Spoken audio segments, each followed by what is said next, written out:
যথেষ্ট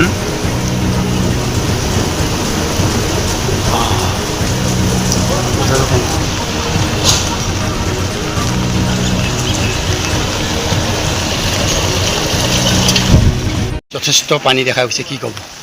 পানী গোটেই ৰাস্তা, এই ৰাস্তা বহুত দীৰ্ঘ আনিছে, ধুনীয়াৰ পানী গোটেই পানীও পানী ইফাল সিফাল চব লৈ চাইকেল লৈ ৰাস্তাই আহিবই নেকি। এই ৰাস্তাটোৰ নাম কি? নাগেৰা চক।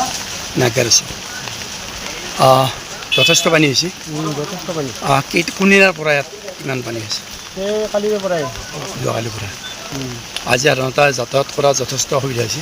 আজি চাৰা দিনেই গোটাই ৰাতিপুৱাই বৰষুণ, এতিয়া বৰষুণ এৰাই নাই, চাৰা দিনটোৱে বৰষুণ।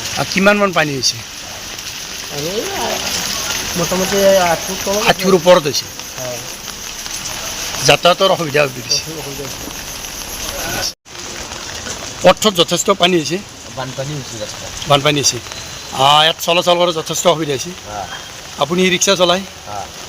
আজি চলত যথেষ্ট অসুবিধা হৈছে। কি ক'ব? কম ৰাস্তাটো ভাল কৰিবৰ কাৰণে। ৰাস্তাটো ভাল কৰিব লাগে। কিমান পানী হৈছে? মোটামুটি বহুত পানী হৈছে, চাকা পুৰা শুকি গৈছে। চাকা তল গৈছে, তাৰমানে একাঠুৰ ওপৰত হৈছে পানী। অতি সোনকালে নিৰ্মাণ কৰিবলৈ আহ্বান জনাইছে।